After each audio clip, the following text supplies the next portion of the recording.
Welcome to the Daily Coach's Sports Leadership Lessons, a reading of some of our greatest hits from more than 6 years of email newsletters that have been read by tens of thousands of leaders and learners.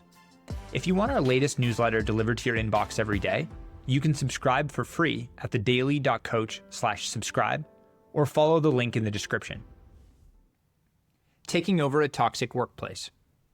Josh Harris, the leading partner of the Washington Commanders, spent over $6 billion to inherit a teardown. He bought a once proud franchise with a 20-year season ticket waiting list that was systematically destroyed by its former narcissistic owner, Daniel Snyder. Replacing Snyder will be viewed positively and allow Harris to bask in the sunshine for a brief moment. But once he removes his coat and enters his new workplace, he will learn the mess is bigger than he could have imagined. Since Snyder purchased the team in 1999, his horrible leadership style and poor behavior have been ingrained throughout the organization. Though employees have come and gone, the scars remain. A toxic culture never immediately vanishes with a simple changing of the guard. It lingers, hiding in small places. Removing those scars won't be easy. It will take time, supreme effort, and most of all, it will require Harris to prove his trustworthiness. Before changes can occur, Harris must gain a true understanding of the deep-rooted issues of the franchise and learn these himself. He can't simply rely on others to bring him up to speed. The bring him up to speed method for any leader is risky. It relies on the evaluator being correct when the leader typically hasn't evaluated the evaluator. If the evaluator is wrong, this shortcut proves to be a major waste of time, and time is of the essence here. Almost every new leader enters with a 100-day plan, a new direction and vision created from afar, mostly by those involved.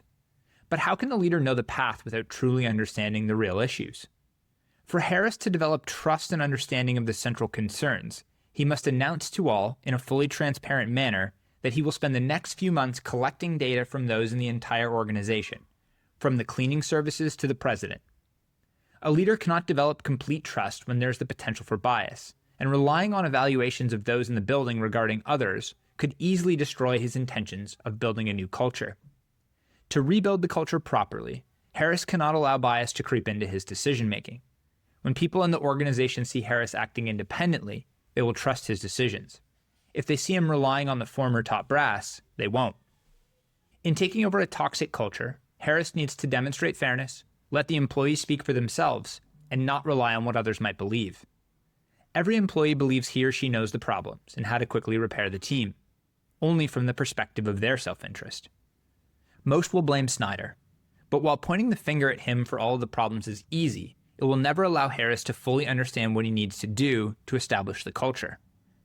Digging deep, independently spending time around everyone, observing and listening, are the only ways he can dig himself out of the mess he purchased.